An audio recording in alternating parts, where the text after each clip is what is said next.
It's time for the Douglas Coleman Show. Mr. Smooth and Savvy is joined by guests from all walks of life, from the entertainment industry to authors to political and social commentators, the famous and not so famous, the controversial and the light and fluffy.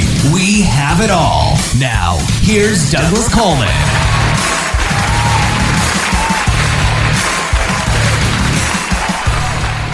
Okay, please welcome to the Douglas Coleman Show, Colin Cunningham. Hi, Colin. I'm right here. How you doing? Good. How are you? I'm doing well. Thank you so much, Doug. It's good to be with you. I do appreciate it very much. Thank you. Oh, my pleasure. Nice to have you here. I did just watch the trailer. Unfortunately, this week has been a little crazy, so I didn't have time to watch the entire film. But the trailer looked pretty creepy. So hey, well, at least you're honest about it. You know, I mean, in this friggin' business, man, you know what it's like. Oh yeah, I saw your film. It's amazing. It's great. It's like, no, you didn't. You know, and I'll ask them, well, what did you think about the bionic dog and and the guy who inherits the all-girl basketball team and they're like, oh no, I loved it. I thought it was great. Well, I got a little funny story to tell you, if you don't mind, real quick. I've done over 1,000 of these interviews in the course of my show since 2015, so almost 10 years. And we've had indie filmmakers, indie musicians, indie authors, like we were just talking about before we got on. And I had this one guy, and I actually watched the film. Okay, they sent me the screener and all that, and I watched it. It was like the worst film I had ever seen in my life. It was absolutely awful. You know what? That's a question for me. What do you do? Well, I mean, what the hell do you do if you've invited somebody to come on your show, and you're obviously a nice guy, and you want to keep it pro, but you saw their film or you listened to their album, and you thought it was crap? I mean, what do you do, man? Well, the thing with music is, because I'm a musician, have been my whole life, I'll listen to the music first, and if I don't like it, they don't get an invite. Okay, that's pretty much. But with the films, I kind of book them first. Anyways, I watched this film. It was absolutely horrible. So my producer said, just lie. Just say you haven't seen it and let him talk about it. And I did, because I couldn't have somebody on and just berate the film. I thought that'd be very rude, you know. This isn't the Jerry Springer show. It's also so weird because, I mean, look, movies they're so subjective and it's so relative. And I've seen movies that I hated and then saw it again 3 years later and thought, what was I thinking? This is fantastic. Or, you know, some movie had won 9, 10 Academy Awards, and I walk out of the theater going, what? That was crap. I hated it. And then you'll go see a movie that everybody is just panning, that it's the biggest piece of turd that anybody's ever witnessed. And you think, you know what? I dug it. I liked it. So I don't know what it is, man. It's such a weird thing. I mean, it really, really is, you know, making movies. It's different strokes for different folks and the mood you're in. And I don't know, was that me? Was it the argument I had with my girlfriend before I saw the movie? Or was it the turkey sandwich that didn't agree with me at lunch? I mean, you just don't know. Well, it is a subjective thing. All art is. But I think most people would watch this film and go, what the... you know, because it just, I mean, everything was wrong. The acting was wrong. The production was wrong. It was supposed to be placed in like a very swanky penthouse. And yet it looked like they found the cheapest motel they could possibly find and threw up some curtains on the walls. Okay. And but then you've got guys like, you know, Roger Corman and John Waters, and they made some, you know, some stinkers, but it's look, I've always said there's something so strange about movies. It's almost like some movies just they're touched with something, and it doesn't matter if they're any good or if they're bad. I mean, you can go and see a movie and look, I mean, great actors. You can see a film with Denzel and it's got Cate Blanchett and it's got the greatest director and the greatest writer, and you just walk out thinking, I don't know, it just didn't hit me. Whereas you can be up in the middle of the night watching the worst piece of garbage that anybody's ever made, could be from the 50s or from anything, and your wife is saying, this is horrible. And you're like, I know. Well, go to bed. I can't. I have to see how it ends. I can't stop watching it. So it's such a weird thing when it comes to that. But look, I've always said when it comes to, any film, independent or otherwise, somebody's going to love it and somebody's going to hate it. And I don't care what it is that you've made. I don't care if it's Star Wars, somebody's going to hate it. Indiana Jones, this is crap. It's just not going to be their cup of tea. So I tell filmmakers, I'm like, look, odds, not even odds are, somebody's absolutely going to love it. I promise you that. And somebody's also going to despise it, think it's the biggest piece of junk they've ever seen. But odds are they're both lying. So just make your damn movie. Make your movie, And I'll tell you, to have a film, I told this to James Morse, the director of He Never Left, which is done tremendously well. But I told him, I said, look, that's the goal. The goal is to make a movie that somebody hates. And he said, well, what are you talking about? I said, well, it would prove that you actually had a movie, that you actually made one. Because there's always going to be the critics out there. Somebody's going to love it. Somebody's going to hate it. You want to have a movie that somebody hates because that proves that you made a movie. And so many people talk about it, and it's not so much dreams or anything but it's hard to do. It's a miracle to make a bad film. It's so unbelievably hard, and it takes years out of your life just to make a bad one. But if you can pull that off, it means you've got one more movie than the next person who was talking about it over a beer and a cappuccino. You did something. So then that's what it's all about. Well, yeah, okay. I take your point. Do you know the movie called Reflections in a Golden Eye? No, is that the stinker you saw? No. Oh, no. Well, no. Reflections in a Golden Eye came out in 1967. It starred Elizabeth Taylor and Marlon Brando, and it was directed by John Huston. Now, you would think that would probably be a masterpiece, just with those three people. I was going to say, right? I like to think of myself as a bit of a cinephile, but that one, either I haven't heard of it in a long time. Did it ever see release? Oh, yeah. And it was quite controversial because it dealt with homosexuality at a time and in our life when it wasn't talked about particularly. But I watched it, and I thought it was horrible. And I thought, Jesus, how could a film with Liz Taylor, Marlon Brando, directed by John Huston be bad? That's just impossible. Yeah. Well, there you go. So, and yet some guy at a community college will shoot something on video cassette, and it'll be blowing up the box office. So I don't know what the formula is, man. I've been chasing it for 35 years now. I really have. I have no idea what the secret sauce is. Well, that's just it. I mean, you can have the greatest actors in the world and the greatest director, and the movie I thought it was terrible, but that's just me, on the other hand. I wanted to ask you about your film, He Never Left. Now, I'm looking at the IMDb page, and it says 2023. This has been released already? Yeah, it was released. It just came out. So it came out in November. Went out to VOD, video on demand, and it's now available. You can get it on Amazon and all the usual outlets for streaming and downloading. And it's basically a story about it's a thriller/horror film. And I'm going to go, it leans more on the thriller side. What makes it unique is that it's not another typical pumpkin-headed guy with a machete and he's just taking people out. James Morse, the director, and Michael Balfe, who was through Witching Season, these guys do incredible work, but they're on micro budgets. And James had the idea, said, hey, well, let's do a Halloween kind of slasher movie, but let's not do a slasher movie. One of his favorite films is Rear Window, Hitchcock, right? Oh, great. And he said, film. What if we have a felon who's on the run, and he's got to hide out in this motel for 3 days because he killed somebody accidentally, but he's wanted, and everybody's looking for him, and he's got to stay in this motel room for 2-3 days and wait for his ride to come and get him out of there.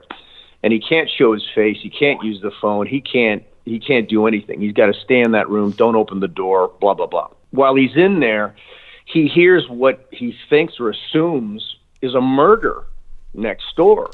A woman gets killed. And, even though he's a bad guy, he's not a bad guy, but he's a bad guy. But he can't do anything about it. What does he do? He can't call the police. He can't do anything. So it's kind of a psychological thriller. And you do have a psycho killer that's out there. He's kind of stumbled into the wrong motel, which has its own particular history. This little town out in the middle of nowhere. But it really, instead of it being 3-4 cheerleaders that run out of gas and find themselves in a situation, it follows this felon by the name of Gabe Gaspari, and he's got to hide out and not show his face, and he's trapped in this hotel room while all this other stuff is going on around him. So that really attracted me to the project, and it just had themes that were bigger than your typical Friday the 13th kind of thing. So I can see if anything, there might be some horror slasher fans out there that might be disappointed with it because the body count isn't 50, 60 dead people, and you're not seeing people get their throats ripped out and eaten in front of them. Instead, it's a taut psychological thriller. There's a sophistication to it. It's got some depth to it, because here you have a guy who, in many ways, karma, his choices in life have brought him to Satan's door. And a lot of it is from his own decisions, and through going through this story, he's able to kind of look at himself, look at his past, and see if he might be able to make a new direction for his future. So it was different from the usual cookie cutter kind of slasher movie, and that's what really turned me on to it. Okay, well, it sounds interesting, and I do have a screener, so I might just watch it over this weekend. No, you'll enjoy it. Look, it doesn't suck. Okay. I can promise you that. Some movies, say, oh, it's amazing. It's like, no, you can't. But the characters are solid. The script, the trailer looked great. Things in it. Yeah, the trailer looked really good. It's good stuff. So, let's do something here real quick, and then I want to hit your bio and have people learn a little bit about you personally. You know how on the IMDb page they have the parental guide? Okay, well, no one's filled the one out for this particular film. So why don't you do it, if you don't mind? And I'll just do it real quick here. You either none, mild, or severe, okay? Those are your three choices. None, mild, or severe, okay. Okay. All right, first, sex and nudity. None. Well, mild. But no full frontal. No breasts or genitals. No. Okay. All right. Violence and gore. Sure, absolutely. But it's what's the middle one? Mild. Mild. I wouldn't call it. I'd say mild to moderate. It's not severe. Okay. All right. Profanity. Severe. Severe. In the early stages. Okay. Alcohol, drugs, and smoking. None. Okay. Frightening and intense scenes. It's kind of relative. It's a suspenseful thriller. So, yeah, sure. That's what you want it to be. All right. Well, we're the first ones to fill it in because nobody has put anything on here yet. So I didn't actually fill it in, but we just did it for posterity's sake, let's say. Sounds good. Yeah. So, let's see. 3 Geminis, nominated for 3 Geminis, Canadian Oscar, and for Best Actor, 11 Best Actor, Leo Award, Canadian Emmy, and you won 3. Wow, that's impressive. Congratulations. Also says that you actually were raised in L.A. Are you Canadian or are you American? I'm both. You're both? Actually. I was born and raised in California, but I did 30 years up in Canada, cutting my teeth up there. Everything from X-Files. I was on Stargate, for 10 years. I was blessed to work with Steven Spielberg, on TNT's show called Falling Skies with Noah Wyle and Will Patton, and I've been quite blessed. I really, really have, Douglas. Were you on any of the? I was going to say, were you on any of those Canadian kids shows? No, I never did a Canadian kids show. I did a few Canadian shows, though. Some of them were damn good. I did a show called Da Vinci's Inquest, which, in my humble opinion, is one of the greatest cop shows ever made.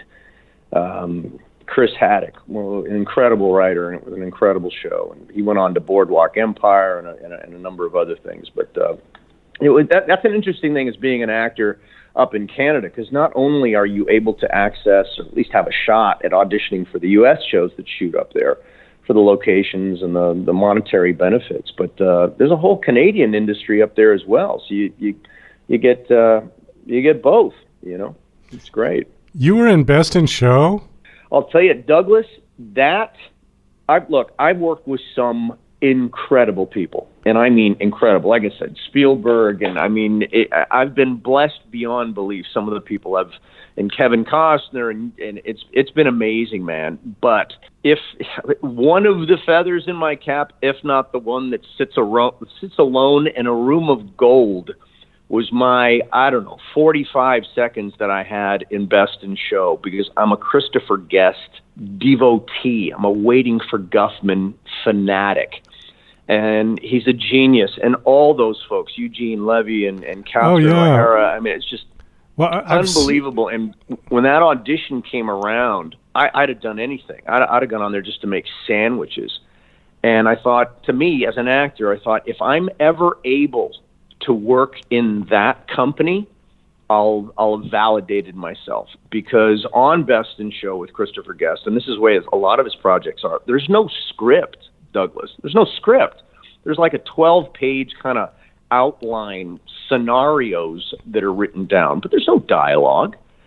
And Chris is just brilliant, man. So, I mean, you'd kind of stand there in the scene and, all right, great, go for it, action, and you just start to riff, and it's all improv, and cover this point and that point, and then you do it, and you'd say, okay, great, that was awesome, go with the cupcake breakfast, but ditch the chimpanzee, and then you do it again. They're like, awesome, that's great, so do the back door at the bar mitzvah, go with that, but forget about the ice cream cone, whatever the hell came up in the conversation. And it was on the fly, man, and it was incredible. Michael McKean, and I mean, it was just like, wow, like I was able to trade with those people. No scripts, no blocking, no rehearsal, no nothing, just go. And it was an incredible way to work. I loved working on that show. Well, you're the second person was in that movie who's been on my show, because I had Jim Pittick on, maybe a year ago, and he was talking about when they shot his scene with Fred Willard, when they were the commentators at the dog show. Man. And he talked about that whole thing. Okay, but tell me where you were, because I don't quite remember where you were in the film. I played a butcher. Brooklyn, okay. Brooklyn Deli. So the scene with myself and Michael McKean, and it was quick. But I'll tell you, the auditions, when they came around, they were auditioning for some bigger parts. And I won't mention the casting director, nice guy, but I said, look, and I was kind of known in Vancouver, so I said, look, call this guy and let him know I'm really interested in it. And anyway, and the first round came by, and that was it. They were cast, and I'm like, what? I said, look, have him bring me. Oh no, he said, no, Colin's not right for any of this. And I said, look, tell him that Colin said, okay, mention my name that I asked personally, okay, like bring me in. Refused to bring me in, man, and it was nuts. So I'm like, what? And then then another round came by. There was like hardly anything left, and he got sick. And I remember reading there was the part of the butcher, Randy the Butcher, or whatever the hell it was, in Brooklyn. And I remember it was the next morning, and I went out to a supermarket, and I went into the back where the butcher was, and the guy standing behind the counter was covered in blood with this apron, and he had a meat cleaver. And I said, I want your apron, and I need to borrow your meat cleaver. And he literally loaned me his bloody apron and the meat cleaver. And I showed up the next day, and his assistant was there. And I went ahead and he's like, "What are you doing here?" It's like, because he's sick. And I'm like, "Yeah, no." He said to come in. I went in, and I just auditioned for it. And again, it was just an improv audition, and I got the part. I mean, I got into a bit of trouble, but I got the part. And I'm just so happy I've got that on my resume. It was awesome. Well, I've seen that movie about 4 times, so I remember the scene very well when they came in with the dogs and they're buying meat, presumably for the dogs. Yeah, they're buying meat. I remember taking a Bic razor and shaving. I wanted kind of a receding hairline, but I wanted what hair I did have to be very tall. And it was just, you just got to play, man. You got to play and explore. And were you the one who said, who had the line, "A lot of meat"? Yeah, we got a lot of meat. Was that you? That was me. Yeah, we got a lot of meat. All right.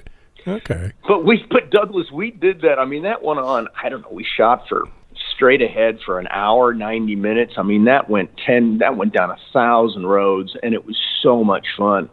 And again, then you cut it, you whittle it down to whatever you're going to get. But God, what an experience to work without a script, and again, no rehearsals, just action, go. But it was funny. Here's a funny thing. I don't know if the actor you were interviewing before, but I loved it. I got a letter, and a lot of people got it from Christopher Guest after the movie, and it said, anytime I finish a movie, I always ask, "Is that it?" And the response is always, "Well, yeah, like, what do you want, a medal?" And my reply has always been, "Yes, I do." Anyway, so he sent me a medal. He sent everybody a medal that worked on the film. So I got my medal from Best in Show. So I'm happy about that. Pretty cool. Yeah, Jim was great. He was promoting a new book, kind of like a memoir and his sort of experience working in Hollywood, and he was actually in the other one. Well, he was fantastic. Mighty Wind. I'll tell you, playing the straight man is he was great. There's an art form to that. Yeah. Oh my God, he was fantastic. Yeah. All right, so the film has been released, and what kind of reviews are you getting on it? On He Never Left? Well, so far, in all humility, I think I've won at least 6, maybe 7 Best Actor awards, and I think I've taken about 10 or 11 Best Actor nominations. The film, again, He Never Left, on the festival circuit, I think we had close to 30 Best of nominations, at least 10 Best Picture nominations. I think we've won 3 or 4. Certainly for the genre, it's different. Look, we made this thing for the price of 2 bottle caps and a corn dog, but these guys, Michael Balfe and James Morris, again, they pulled off a little miracle. I mean, we barely had any crew whatsoever. We shot in a motel for 6 days. We lived in the same motel. Like, I was staying in the motel room that we were shooting in. It was an incredible experience, but it was just a testament to conviction and discipline and artistic merit and integrity to tell this story, to make a movie, and to do everything in our power to make sure that it didn't suck. You can not like it for whatever different reasons, but you can't say it's a bad movie. That's for damn sure. And I'm proud of it. And I'm proud of these guys. So we sold and made decent profit on signing, and that's a miracle in itself. Nobody makes a movie today and then gets a check when they hand over the master tapes. You know what I mean? It just doesn't happen. So it's been a little Cinderella story that's done well, and I'm happy. So where can people watch the film? Where is it available at this point? Well, again, if you Google He Never Left, Colin Cunningham, or He Never Left movie, it's going to come up. So, I mean, it's everywhere from, like I said, Amazon, and I'm not sure if we're talking to Netflix right now. We'll see what comes by there. But there's so many streaming service, platforms now that it's not even the wave of the future. The future's here. So if you Google it, it'll pop up. You'll be able to rent it or download it or what have you. All right. Well, Colin, we got to wind this down. I know we could have gone on for another 2 or 3 hours, but I think we're going to have to wrap it up at this point. Thank you so much for coming on. It was nice meeting you. Last question. Do you have a website you want to give out, a personal one, or Facebook page? I don't. No, I don't have social media. I kind of refrain from it. It's not my thing. Posting. Well, I do have an Instagram account, so yeah, but that's mostly for work. If I'm doing something and I want to, because I was working with Kevin Costner on the Horizon film saga and stuff, and so I went ahead and finally got my Instagram account. So I'm the real Colin Cunningham. Oh, well, we'll have to check that out on Instagram. Okay. All right. Well, it was nice meeting you. Nice chatting with you. Best of luck with the film. Thank you, buddy. I appreciate it very much. Best of everything. Way to go, and congrats, man. You're still doing it, Douglas, and that's a great thing, man. It's not easy to do. So I tip my hat to you, sir. Well, thank you very much. All right. Take care, Colin. All right, buddy. Talk soon. Bye-bye.